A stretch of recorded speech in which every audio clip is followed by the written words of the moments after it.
Hey guys, thank you for tuning in to Too Legit to Quit TV. Anna Brown here.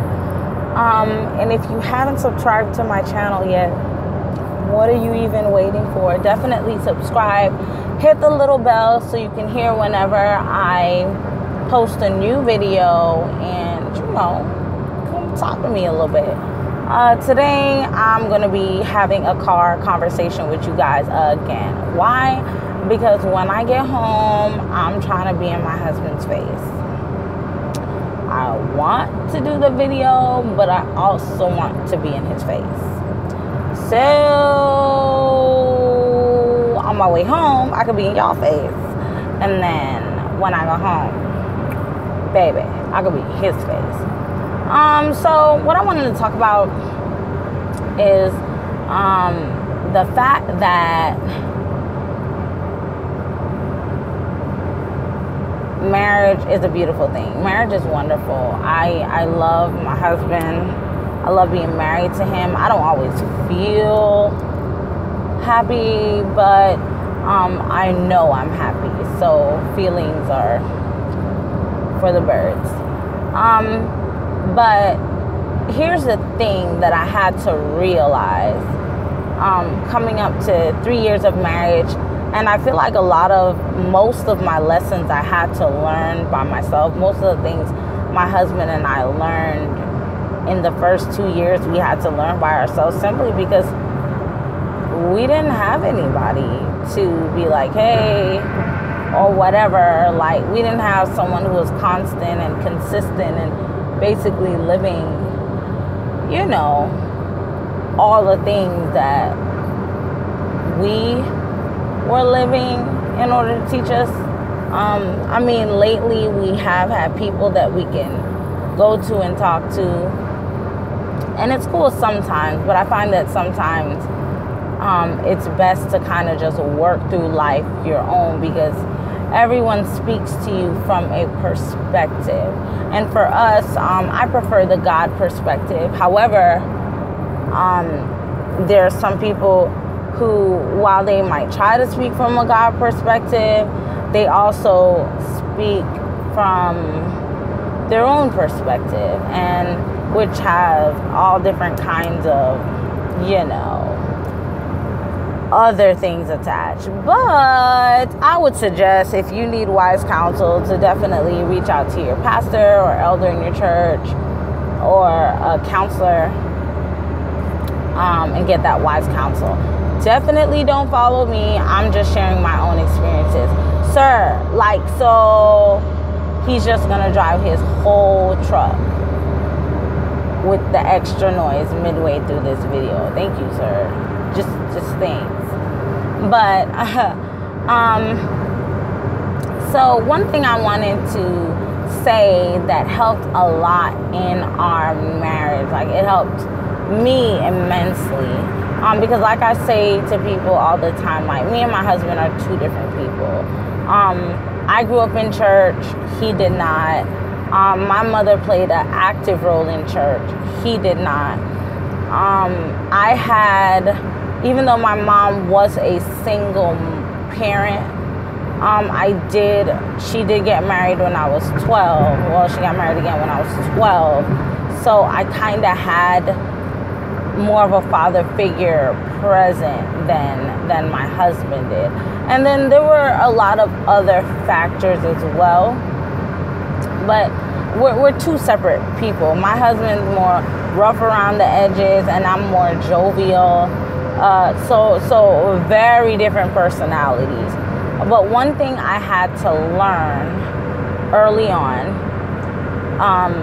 especially because I was raised to be so independent and self-sufficient. I had to learn, one, that I am not the boss. My husband does not need a manager. He needs to help me. So that goes together. He don't need me to micromanage him. He don't need my honey-do list. He'll take it though, because he's a pretty fly guy. But he doesn't need me to tell him what to do. He got it. What I do is I do encourage him. I do give him my suggestions, as they are definitely welcome. But I have to learn that I am not the boss, and I cannot be the boss in my relationship. But I don't mind if he's the boss. Okay, but that's not what we're talking about. What we're talking about is that thing that I had to learn. Secondly, what I had to learn was, I would definitely say the second thing that I had to learn was to forgive quickly. Okay, so my husband, and men in general, they're not very, some of them aren't emotional creatures. While my husband is empathetic, he's not emotional. So a lot of the times when we got into tiffs, or if I threw a fit about something, or we had a disagreement and it called for an apology, I would look for an emotional response from him. Like, baby, I'm sorry, huggy, huggy, whatever, whatever. And a lot of the times with my husband, it's not that he wouldn't say he was sorry, but he showed that he was sorry more in acts of a love as opposed to words. So I'm here when I do something and I hurt his feeling, like I'm writing a whole epistle for that little baby. I got a whole epistle ready. Like, baby, you are just everything that I never knew that I needed. Jesus really used you to be the bomb.com in my life. And I'm going on and on and on to say that I'm sorry. Whereas he would say that he was sorry by fixing me a new place to do my videos, because he knows that I do my YouTube videos. So he would like put up some stuff that maybe I had sitting around that I wanted hung on the walls or whatever. So that would be his way of saying he was sorry. And I had to understand that. I had to learn to interpret his language. Ooh, yes. Very important. I had to learn to understand what my husband was saying when he wasn't saying anything. Like, my husband is not a talker. He's one of the more silent men, especially when he gets upset or he's stressed out. He's very silent and he won't say it. I mean, at this point, being that I like to go to school for the people that I love, at this point, I'm like in the University of Andre. Okay, baby, like I am not in elementary or middle school or high school no more. I'm in university.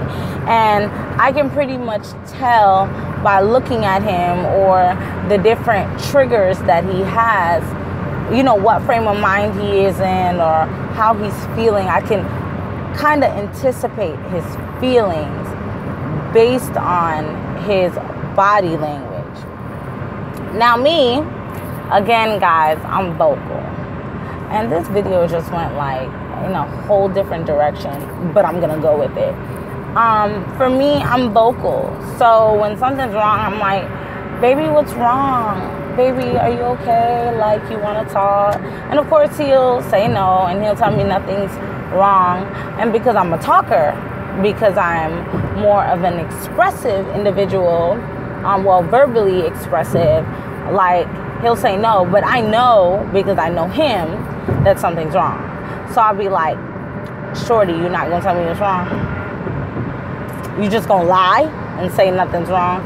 And I mean, he's not lying. He just doesn't want to talk about it. Or he wants me to just pay attention to the events. Like, if I know, or if he's mad at me, he wants me to be cognizant of the events leading up to him being upset and figure it out, which I'm pretty good at it. I can, 9 times out of 10, I know when I've made my husband upset. I know exactly, 8 times out of 10. I know exactly what it is I've done, what it is I said that got him upset. And most times I try to not do it because that baby be getting upset. But most of the times he wants me to just know and give him a minute, but then address it. Like, he wants me to be the one to address that I've done something wrong, so that he knows that I'm paying attention, and he knows that I'm not overlooking things that bother him. I can say that the next thing I've learned in my marriage that has actually helped immensely. I mean, when we got married, basically I was perfect. There wasn't anything wrong with me. Everything was definitely Andre's fault. I never did anything wrong. I was, I was perfect. Yeah, pretty much. I was just perfect. Like, I can't think of one thing that I've ever done wrong. And that is what I've learned, that I had to quit. And I had to kick that to the curb. And that was hard, because it's never easy learning that you have flaws. And relationships do it, but marriages magnify your flaws. They magnify it in such a way that if you don't have a sense of self, you are really hard on yourself like I am, like, you might be overtaken by the fact that you learn that you have flaws. But I had to learn that I wasn't perfect, and that I do make mistakes. I did make mistakes. I had to learn to stop justifying the things that I did wrong, or I had to learn to stop justifying the things that I did to hurt my husband as well, that may not necessarily have been wrong, but can be counted wrong because they hurt him. I had to learn to not just be empathetic, but to also know that this is somebody's child. Like, just like he's my husband and I have a whole mother and I'm her child, like, he is a whole family. And if you're with someone who is adopted and you're like, oh, they ain't got no family, they don't have nobody, that's Jesus's boy. That's God's little baby. And just like I'm God's baby and God died for me, he definitely died for my husband as well. And so I have to bear in mind that my life and how I view things, aside from the God perspective, I am not the standard. Like, I am not the end all be all. I am not like where we draw the line. Like, it's not me. I am not the father. And I can only base my life and our marriage off of the words of the Father. And so I think that has what has saved me. And, in the beginning of our marriage, I was really tough on Andre, because when we got married, I wasn't necessarily living for Jesus. I mean, I was doing something, but it wasn't living. And so with that being said, like, I was very rigorous. Like, I wanted him to act a certain way, to look a certain way. I wanted him to pray a certain way. I wanted him to praise a certain way. I wanted him to worship a certain way, as though I was the standard. And I'm not, and I wasn't. And also, it was like I had to show him grace.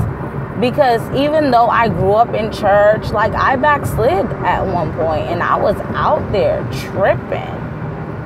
Like, bruh, I was out there tripping. I was out there clubbing, drinking, tripping.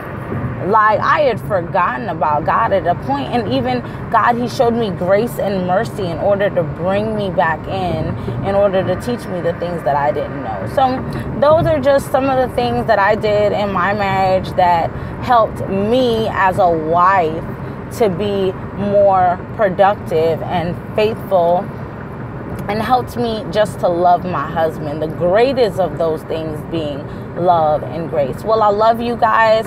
Thank you for tuning into my channel. Please subscribe to everybody you know, and your cousin, and their mama. I love you guys.